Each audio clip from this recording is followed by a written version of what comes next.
Well, good afternoon, everybody, and welcome to what's going to be, I'm sure, an exciting and very informative session on guard from deep sea to orbit. And I want to welcome all of you for having chosen wisely this exciting session, but also to everybody following us online. We really have an outstanding panel to help us, I think, further understand how all of our lives and our businesses depend on basic infrastructure crossing the bottom of our oceans and orbiting the Earth, from all those assets to working well, and also to dig a little deep into what can go wrong if we don't take care of those assets. With me are Josef Aschbacher, who's the Director General of the European Space Agency, pretty big organization, almost 8 billion euros, more than 6,000, and a huge amount of very complex partnerships to lead European space program. Also next to us, Jessica Rosenworcel, who's now the director of the MIT Media Lab, just absolutely very unique organization in American higher education. But before that, she served as chairwoman of the U.S. Federal Communications Commission. Next to her, we have a European entrepreneur, Rafal Modrzewski, who co-founded an incredibly interesting satellite company with, I think, a Finnish co-founder, and it's now the leading operator of a type of satellite that can make observations of the Earth no matter what the weather might be. It uses radar as opposed to light waves. We'll learn about it in a second and why that kind of technology matters. And at the end, we have Robert Lee, who's the co-founder and chief executive officer of Dragus, a company that helps organizations deal when things go wrong. This is the man you call. I'm Ángel Cabrera. I'm president of Georgia Tech, a large research university in the great city of Atlanta, and increasingly busy with issues around cybersecurity. We have not only research programs, but increasingly academic programs. There's a growing interest in the space, and what I've learned from my colleagues is that some of the most interesting and complex challenges are not just software challenges, but at the intersection between software and physical systems. But we're gonna learn a little bit about all of that. But to get us started, I would love for Jessica, since she had that very unique policy position in the United States, to help us understand why and how deeply our lives depend on all of that infrastructure, space assets, undersea cables, and all of the above. Jessica. Sure. Let me start with the big picture. There are about 12,000 active satellites in our skies and about 600 submarine cables. Almost everything in modern life depends on them.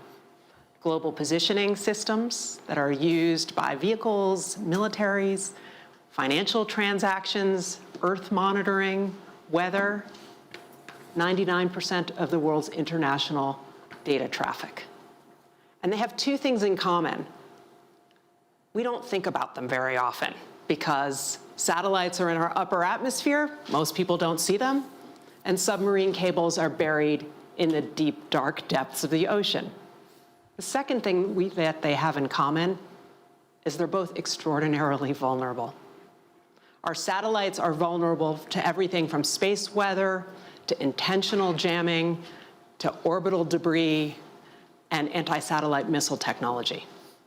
And our submarine cables, well, aquatic life could nibble at them and cause real harm, or there could be malicious actors who actually cut them. And we've seen some of that in hotspots around the world, like the Red Sea. So these two facilities that most people never think about are so fundamental for modern life, and they're also fundamentally vulnerable. Thank you for that overview. We'll get back to you with a couple more questions. But before that, Josef, of course, you're more involved with assets orbiting above us.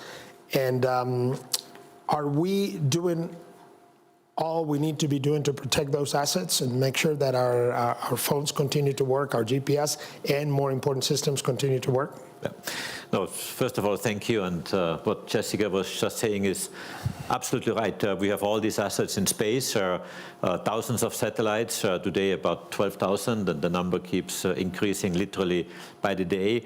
There are some predictions that say that this will go into the tens of thousands, if not close to 100,000 by the end of the decade or within a couple of years. So this is really asymptotically increasing. And yes, your question is a very good one. Do we do enough to protect them? First of all, space, and this is not so widely known, is literally serving many domains of society. You mentioned navigation, also telecommunications, Earth observation, and many other space hardware, space-based information is really serving people every day, every single minute. If you make a bank transfer from one place to another, if you trade on the stock market, you need very precise timing from P&T systems.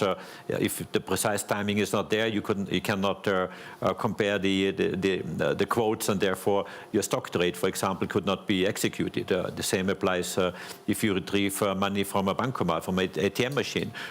In navigation, it's literally used not only in the mobile phone to go from here to there, and cars and many other things, but also for security and defense. So space literally is entering many of those. The OECD has been doing studies to assess the most critical sectors of society. There are 16 of those, from transport to energy to health and many others. 11 of those need space infrastructure, or could not do without space infrastructure, because space is not only serving the space domain, but really literally all or many other domains. So this is really something that people don't realize how dependent we are, and therefore your question is a very valid one. Do we do enough to protect that? I think there we have to catch up. We have to do more. And this is on one side to make sure that our assets are protected against jamming, against interferences and disturbances, but also, and you mentioned something earlier in the morning, where I fully agree with you, is the usage of frequencies on one side, but also debris. Debris becomes more and more of an issue. Those satellites at the end of their life, they're not controllable. They are normally flying in orbit. With the European Space Agency initiated something what we call a zero debris initiative, or a zero debris charter, where more than 180 signatories today confirm, if they sign up to this charter, they promise that at the end of the life of the satellite, they take the satellite out of orbit. And that's essential, because otherwise you have a dead satellite in orbit, which of course can cause harm, can be colliding with others, the fuel tank is exposed to very high temperature changes between the night side and the day side, and therefore sometimes explodes, and therefore causes debris. So all this is a danger that is out there and has to be managed and has to be taken out of orbit. And this is something that we are working on a lot, both in terms of awareness, but also implementing technologies that help doing that. So yes, there's a lot to be done, and I think people now become more and more aware of how much needs to be done to protect space assets for our daily life. All right, we'll get back to you with some questions about specific solutions. One of the reasons why we have these many thousands of assets in space is because the cost of building a satellite and launching a satellite has declined so exponentially that now virtually a student in college and can create a CubeSat and have it launched. So do you mind telling us a little bit of the story of how these two European young men decide to create a satellite company, and why it matters? Because I've heard some of the applications of your technology, and it's pretty impressive. Sure. Thank you very much for having me over here. And I think the topic is exceptionally important today for two main reasons.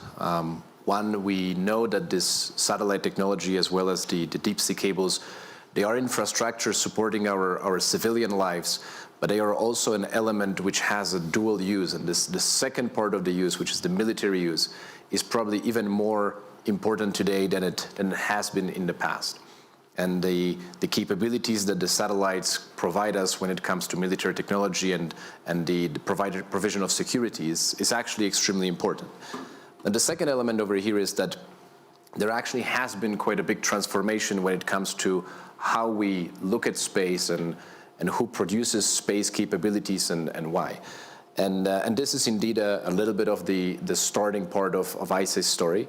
I will take it maybe a little bit from the back because, just this December, so about 3 weeks ago, from the perspective of our company, we have reached a major milestone. That was a major milestone both for us, but also for the European security and defense. The German government, Bundeswehr, has decided to build a 40 satellite constellation, 40 satellite SAR satellite constellation purely for Earth observation, and that's a 1.4 billion euro contract. So that's the largest contract that we have seen when it comes to new space companies in the history of new space companies. That's one of the largest single Earth observation contracts, and it's by far the largest constellation of satellites dedicated to Earth observation. Now, this contract has gone to ICE in partnership with a company which obviously you're all familiar with called Rheinmetall. Both of us work on that, but that happened this December. 10 years ago, I was actually a college student at the university, and so was my friend Pekka, and we were building a satellite the size of a milk carton. Back then, it was 3 kilograms. It was a bunch of students, maybe there were 15 of us, all of us sub 23, 22 years old, and we were all starting to put it together. Not only we managed to put it together, but we actually have put it together in less than 2 years.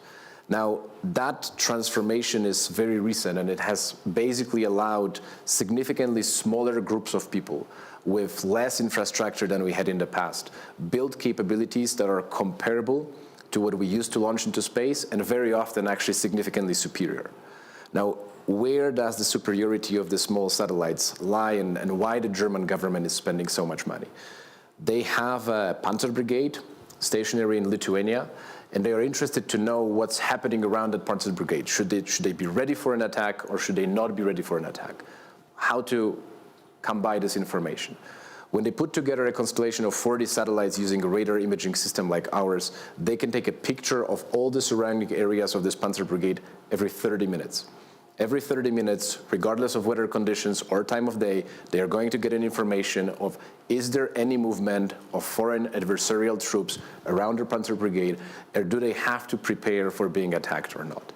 This kind of capabilities is strictly linked to the amount of satellites that we have launched, and that's why Josef has been mentioning that today we have 12,000, probably 5 years ago there was 2,000. We're actually expecting up to 100,000 by the end of the decade, and the reason why this number is growing so quickly is because the capabilities that we can unlock with the mass amount of satellites are actually significantly better and more capable than what we used to do with one satellite. That's why Starlink is ultimately so many satellites.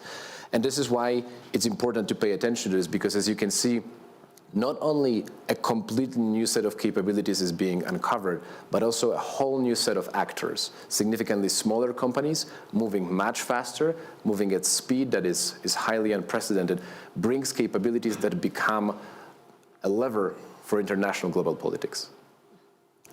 That's terrific. Do you mind sharing also the insurance application and the natural disaster? I was fascinated by that application.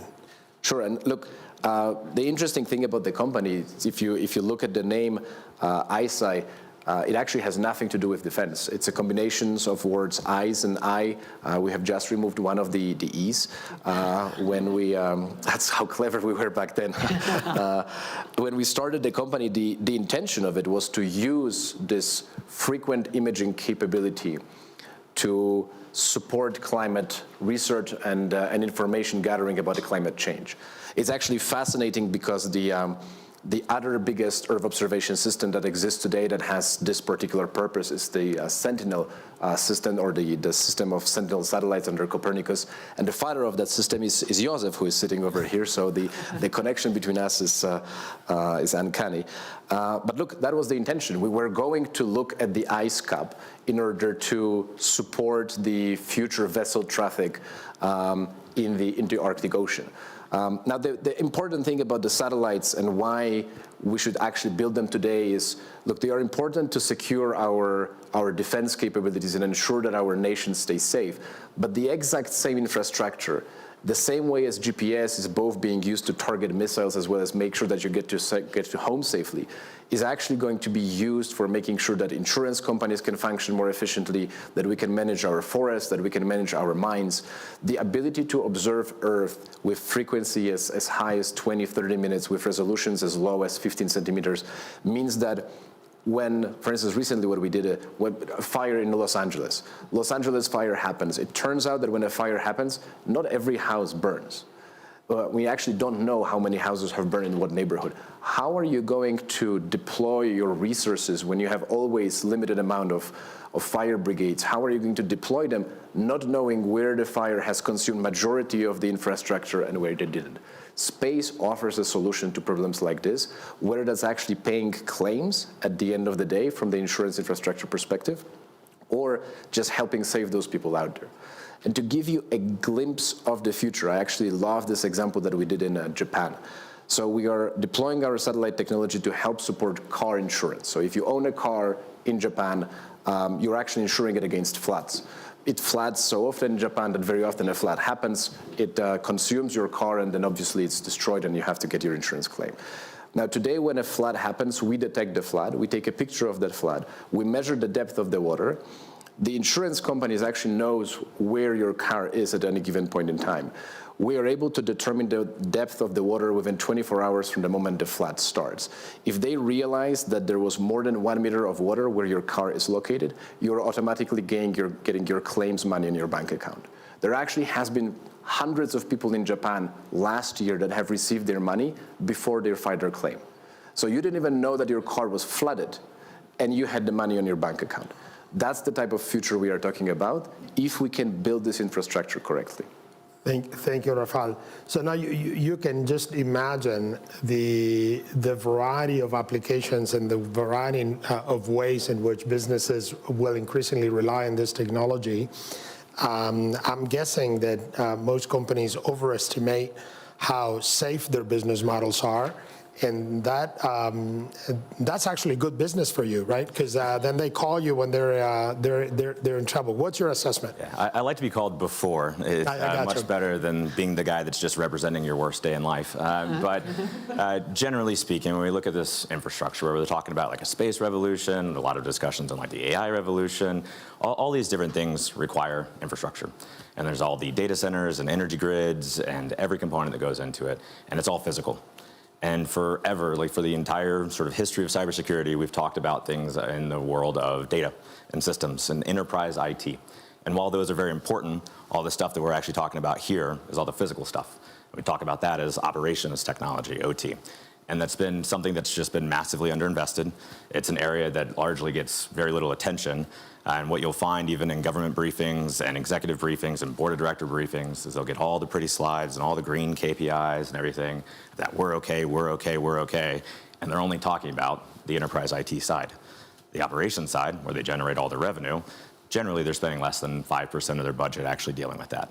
So all that operational side turns to therapy sessions, honestly, in the incident response cases with the CEOs. They say, well, I thought I were invested. I already thought I did that. I made all these things. I had this regulation and compliance, and we're good. It's like, that side of the business, not that side of the business. That side of the business is what we're all talking about here.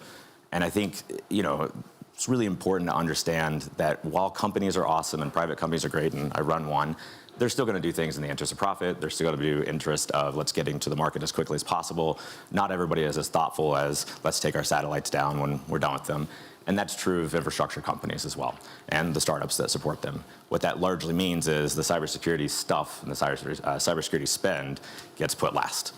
And what you end up having is a lot of connected infrastructure. We've seen a cyber attack against the Polish grid last year in December. That's going to become more and more normal. We started seeing that as early as 2015.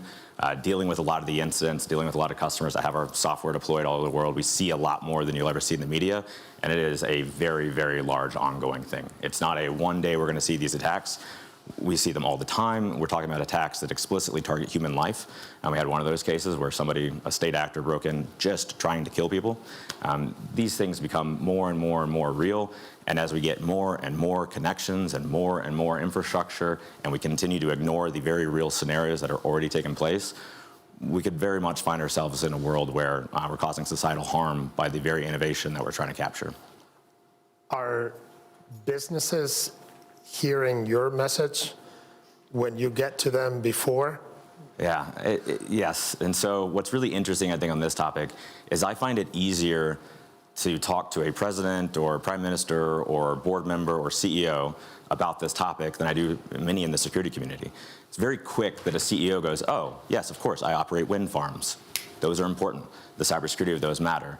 But a lot of the cybersecurity community has been, again, built up on enterprise IT. So if you've come out of help desk, if you've come out of IT infrastructure support, you've had a beautiful career that's wonderful, and thank you for all that you're doing, but you've never spent time at the plant, you've never gone to the substation, you don't know any of that side of the business, it's not the thing that you think to protect. And if you do think to protect it, you try to apply enterprise IT cybersecurity practices, which actually can be disruptive to it. So I'm finding that governments are actually a more ahead on this topic than some of the individual companies themselves that should be, but at the same time, those governments oftentimes have economic policies that are not in line with their national security policies. Your electric operators in Spain and Portugal, as an example, with the power outage that happened there earlier last year. You talk to those CEOs, you talk to the CEO of EDP and so forth. I had a conversation here with them, extremely well informed, knows exactly what to do. Many of these asset owners and operators understand it, but there's not the money and resourcing to actually do something about it. And so at the same time that the Australian government, as an example, goes out and says we have this new SOCI regulation, we're going to really start requiring companies to do this, those companies turn around, go to their economic regulator, and the economic regulator says, we're not paying for that. That's right. And so it's very difficult, I think, for these companies to really get ahead of this, and there really needs to be an alignment in governments to understand that, and especially when you look at very connected governments, like here in continent in Europe, like we have a lot of governments that have to work together. Spain, Portugal, Poland, they're all connected on the same electric system, and that electric system supporting your satellite system, supporting and everything else. So it's very complicated, but at the same time, what I would leave you with is the scenarios of what we need to prepare for are very well known. And we know exactly what to do sometimes on these things. The investments are very straightforward. It's not like we're trying to come up with some net new innovation to keep ahead of the adversaries. Sometimes it's very basic. I got asked in Congress last year, why aren't we doing more in our water sector and so forth, and do we need quantum encryption and AI and everything else? I said, Congressman, with all due respect, there's 55,000 water systems in the United States. Most of them don't have a firewall. Like, let's start there. Let's do the basics, and then we can be in a much better place. Fascinating. And Jessica, as someone who's been inside of government until relatively recently, do you think government is fully aware of the risks and that we're doing enough, or what's your assessment? The risks are enormous. Government has the power of pattern recognition because it sees some of the same things happening in different parts of critical infrastructure. And I think we have to develop a more cooperative relationships between our governments and our industry to try to understand what those problems are, where those vulnerabilities are, and how to fix them. Got you. Josef, you mentioned that there's a whole bunch of exciting new technologies. Give us what are those exciting technologies that you think hold the greatest promise? I mean, there are literally a large variety of technologies that are quite, I would say, breaking the frontiers of what we know today. And this really starts, exploring our universe. If you really want to understand how the universe is composed and what it is made of, very few people know that our universe, everything we see, all the stars, the moon, the sun, all the planets, everything we see is only 5% of the universe. 95% we don't see because they are what we call dark energy and dark matter. And yes, we have a mission called Euclid, which is exploring exactly these secrets of the universe. But let's get a bit closer to our planet Earth. Everyone talks here in Davos about artificial intelligence and how this is being utilized. Of course, in space, this is something we utilize a lot. ESA was, in fact, the first one who used an AI chip, which we bought on Amazon, not making promotion of any of the distributors, but for 70 euros. I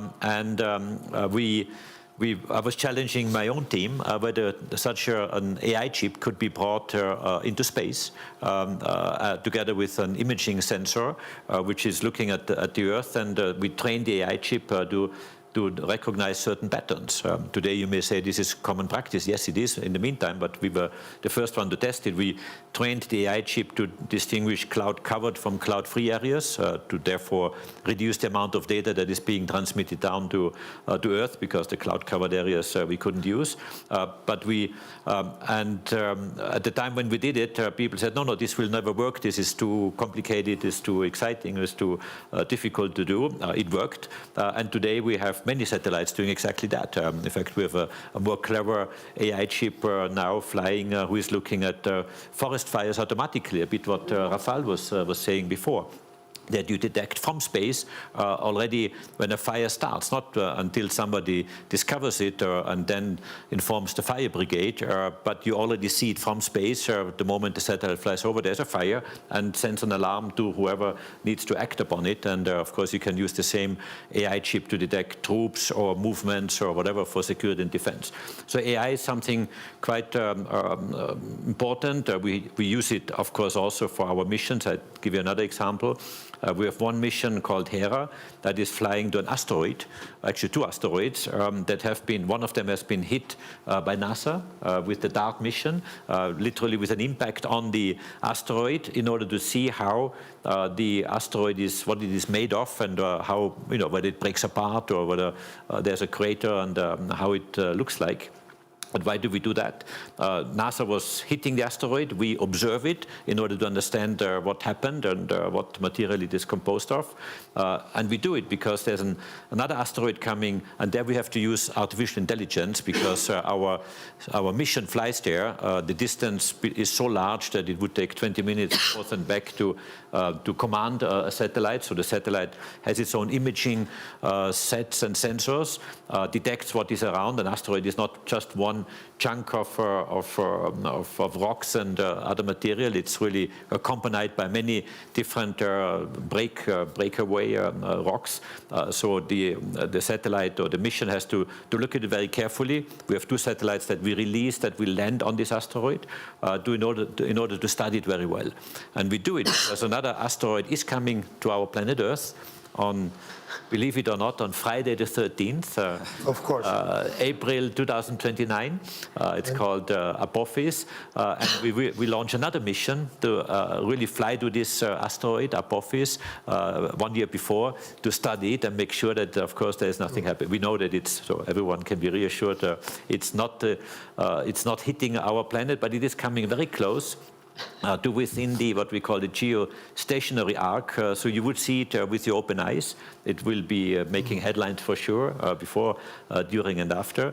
But we have a mission there in order to really accompany what happens. So this is another good example where AI is needed in order to act and work in space. And there are plenty more examples, of course, analyzing images like the ones Rafal was talking about automatically, when you get all these data volumes down, to detect automatically something that interests you, changes on the surface and so on. So yes, this is our job, working on the frontiers of science and technology.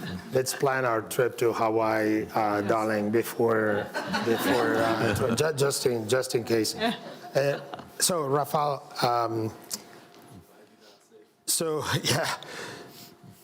now, having a constellation, like we know from the SpaceX solution, having a constellation probably increases the resilience of the system, I suppose. But at the same time, having a constellation increases dramatically the numbers of assets that we're launching into space, increases the probability of assets running into each other, producing debris. We still don't have a European Space Agency trash truck flying and collecting. So I mean, in a way, your solution makes your system safer, but makes the overall resilience of the overall system a little harder. Any thoughts about that conundrum? Look, I think this is one of those challenges which sort of reflects on the fact that very often technology develops much faster than our international laws and regulations that are supposed to govern it, right? This is true for AI, as obviously we're all aware, and it's true for drones, but I think exactly why we are speaking about space over here is we're kind of a little bit more aware of the AI and drones, and I think we are significantly less aware of the space-based challenges. Now we are probably treating this quite seriously. There is a reason why our constellation performs much better if each satellite has maneuvering capability. And the fact that they do have a maneuvering capability means that they ultimately are able to execute on something which would be called a avoidance maneuver. So you actually move away from the route of a different satellite. We do that. SpaceX does that too. And we do it honestly more and more frequently, right? Like I think right now it's with constellation that we are operating, there's about 40 satellites. We do it so often that we don't do it manually anymore. There's an algorithm that detects a potential collision. It sort of tries to identify whether it should. And the satellite move. ducks the. And the satellite ducks. That's correct. Now, so far it's worked well, but everyone is not a good actor like that. That's correct. And that's the problem. Because the truth is that, I mean, look, it actually takes a lot of effort. It takes certain, and it's not that everybody is not a good actor because they don't want to. The ability to launch stuff into space today, it's actually relatively easy, right? People often ask me, oh my God, I mean, building satellite, that's not an issue. How do you launch it? And the funny thing is that today launching stuff into space is a commoditized market, right? There's actually rockets provided by a variety of different partners. People believe that SpaceX is the only rocket factory out there. That's actually not true. They are, launching the most often, but there is Ariane, there is Japanese rockets, there is Indian rockets, there's rockets built in New Zealand. So there's a lot of variety of access. And the regulations aren't very strict. You can actually launch stuff into space with ease, right? I mean, Elon himself launched a Tesla, which I don't believe is executing on any avoidance maneuvers over there. But it looks cool. And look, and it is a problem that we actually will have to address as a community, right? So there is a situation over here which is very true. I mean, if you think of the whole spectrum of technologies that are going to even be enabled.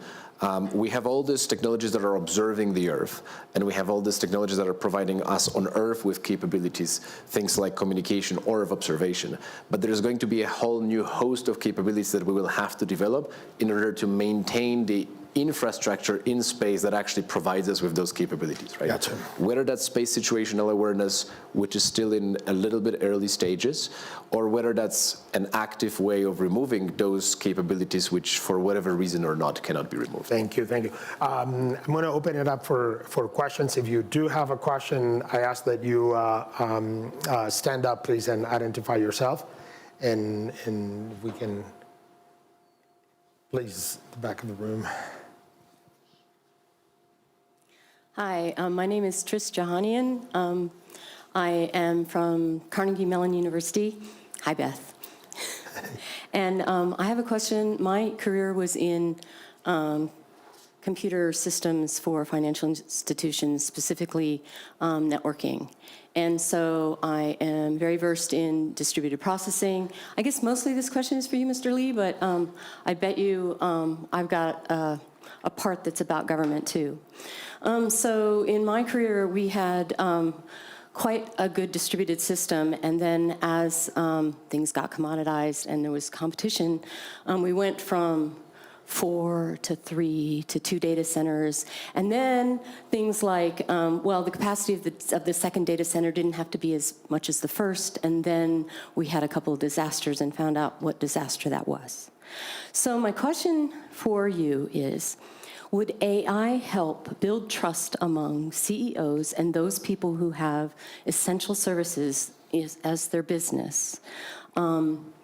If it were described to them what was necessary for distributed processing or fault tolerance, would that help CEOs put more money toward that problem? And also for governments, is there a role in regulation where if you're in an industry where the community requires this service, can it be regulated that you do put a certain percentage of your business into the fault tolerance of your business. All right. Yeah, perfect. So, Robin? So I think it's a very good idea to have like the governmental discussion as it relates to resilience. If we're going to end up having services that we all depend on, then that's a public good in some manner, even if it's an investor-owned company or so forth. And so I don't think, as an example to your question, let's say there's a chemical manufacturer or a manufacturing plant trying to help out with space-based systems, and they're producing chemicals, and they know there's a realistic scenario that a cyber attack could cause an issue with the safety equipment, releasing those chemicals and killing people at the plant. Inside the plant, there still needs to be certain regulations, but let's say in that scenario, it can get outside the plant and then go into the local town and community. The CEO and board understands that risk and then decides to accept the risk and not do anything about it. Should that really be that company's choice? I would argue no. You can make all the risk decisions you want about your company, but the moment it goes outside your fence line and kills my kids, I don't think that you're authorized to have that risk choice. Now, what are the realistic scenarios and how to do that, and what is the actual manners? It's a very complicated question and answer, so I don't want to skirt over it, but it's not being had very often. Now, in the AI discussion for CEOs and trusts, I think there's a lot of applications for AI. I think there's a lot of cool things that we'll find. I don't think it's trust so much that the CEOs are not putting into the financial outcomes for the company. I don't think it's a lack of trust in cybersecurity. I don't think it's a lack of trust in any given answer. I think it's simply the motivations of the company, the regulatory environment that they live in. It's not just like the power company, as an example, doesn't do something because they don't want to. It's usually a public utility commission or someone local that's not allowing them to do those things. So if let's use the water example, if a water company wanted to actually go and put cybersecurity into their systems on the operations side, they'd almost have to hold like a town vote. So now you've got to convince the community that, oh, there's foreign state actors and they could hurt us with targeting the drinking water. And I don't think that's going to go very well in most local communities around the world. So I would argue that the most important thing is alignment between the private sector and the government, with a very clear understanding of what the scenarios are that we're going to deal with, and a very clear understanding that enterprise IT security is very different than operations technology security. And let's get to the things that have actually demonstrated success, and less to the research and projects and things like that. Those are great. They have a role and responsibility. But if we know something that works now, let's just do that now. And Jessica, do you want to add to that? Sure.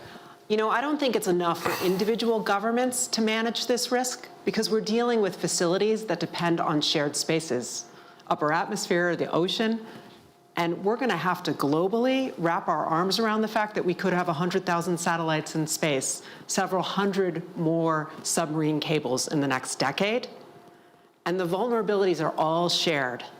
But our regulatory frameworks around the world are pretty old, they're pretty dated.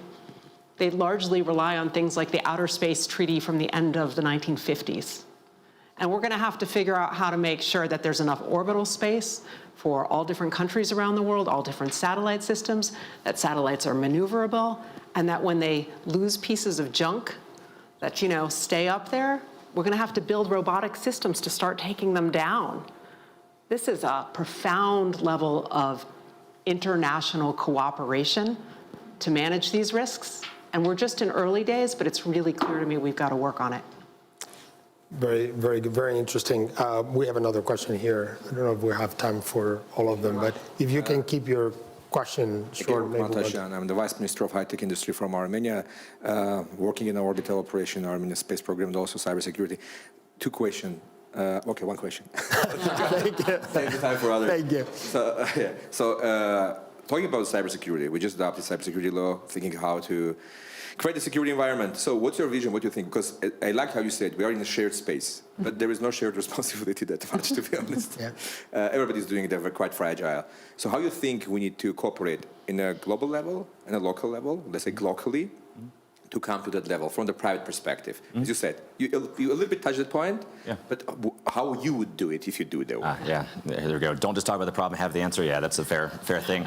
I think it's going to require all of it, right? You're going to have local sites that have local security regulations and so forth, and you're going to have international cooperation that's required. But state simply, when you have a global company that ends up operating in all these different areas, and you end up having all these different regulatory regimes over top of them, it becomes extraordinarily cost prohibitive to do anything. And then you don't get to an outcome, and it's very expensive. So honestly, there's a real need for global cooperation on certain cybersecurity standards and efforts, and just responsibility in terms of being a global company. And then it's also okay to then have more prescriptive local discussions if it's more interesting to your country for one topic over another. But either way, I'm not this huge fan of let's regulate everything. So just go on the record with that. But I do think at the very end of the discussion, we're going to find that a role and responsibility of government does have regulations and compliance and laws for these companies, and we just need to get aligned on what those are. Terrific. One last question. I'm sorry, because I want to give you a chance to have a closing comment. Thank you. Roman Larkin, the Chief Executive Officer of Aldoria. I love the way you put it, Jessica. The deep space and the space and deep sea infrastructure is fundamental and fundamentally vulnerable. We've heard about some very interesting use cases from Rafal in particular. I love the example with the German army being protected by your surveillance service. Then obviously you become a target, right? If the German army is going to be subject to an attack on that part of the Eastern Front, they're going to aim at your satellites as well, if not first, as we've seen in Ukraine at the beginning of the war in Ukraine with part of the. So what's the question? So how do you protect yourself? Not only you, or how do we protect this space infrastructure from not only debris, because you provided part of the answer, I guess, but also from hostile attacks. So this is not a question only for ISI, but also for your customers and for all the institutions that you collaborate with, including Josef, I guess. Look, I think this is another one of those more challenging ones. And I'm looking at the clock, having 4 minutes. I'm not sure whether I will be able to solve the problem right now, but I will. But Josef will. So, so how about we turn that into your closing comment, which is what is the message that you wish people who are following online or here that they take home in terms of what the stakes are? Okay, being very short, time is ticking. You need space traffic management and really understanding what happens where with very high accuracy and very high confidence.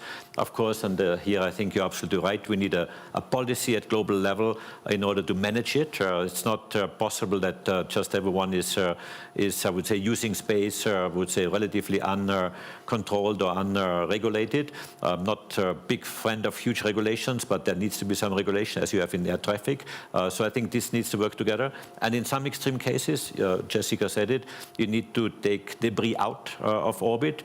We're also working on that, on these technologies, to really literally grab a spacecraft, take it out if it is a very, I would say, important one or a dangerous one, in order to really work together. So it's a lot of things that need to be done together, but we are working on this. But I really would like to say we are on day one, at the very beginning of this. A lot more needs to be done. All right, Jessica, you're All right, closing we've been comment. talking a lot about the risks associated with these technologies. I just want to have a boost of optimism. Please. It's amazing. We have Earth imaging capabilities in real time that can help with emergency response, monitoring climate change, understand what's going on in the world around us like never before in human history. And on top of that, there are more than 2 billion people on this planet who don't have internet access. And it is cost prohibitive right now to supply it on a terrestrial level. We can do it from our skies. So there are opportunities with these technologies that are phenomenal, and that's why it's worth working through all these risks. Love it. Rafal, your closing comment, including an inspiring rallying cry to all the aerospace engineering students at places like Georgia Tech who are really looking up to you and what's possible. Go ahead. Excellent. Look, I will maybe just quickly addressing the question, I'll say, I think that the first thing we have to do, and this is actually not true for most of the countries, you have to realize that infrastructure in space is actually critical infrastructure. Because once you legally define it as a critical infrastructure, then you even start having a legal regime that allows you to act in case somebody is about to destroy it, right? But in my closing comment, like, look, I think, as it has been mentioned, the capabilities that the technologies offer today are amazing. And I think, we've been at it for 10 years. And every single day, it feels like we're just at the beginning of a major revolution. We're scratching the surface, barely, right? It's day one, as Josef was saying. Like we know that this is going to be amazing, but there is still 2 billion people without internet, right? And that's just the most obvious capability. So to all students out there, look, I can tell you for a fact, you can start a space company from a university with 2 people and be successful. It doesn't have to take an army of people anymore. So go and do it, solve the problems that are out there, and let's make this world a better place. Awesome. Peter, closing. Now that 15 everyone's seconds. being inspiring, then it comes back to the attacks. All right. So, Be look, afraid. All right. No, look, defense is doable. We know how to do it. We can get together and actually accomplish this, but let's also be aware of the facts. Somewhere around 90% of all of the guidance ever given to any of our infrastructure owners and operators has been about trying to prevent things from happening in their systems. Sub 10% of any of the systems around the world could we even detect that something was a cyber attack or that we have visibility into those systems and networks.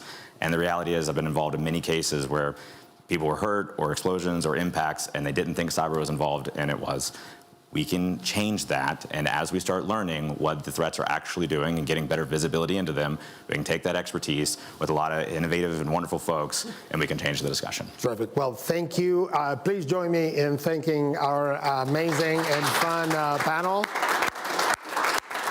Thank you for joining us, and thank you to everybody following online. Thank you all, and enjoy Davos.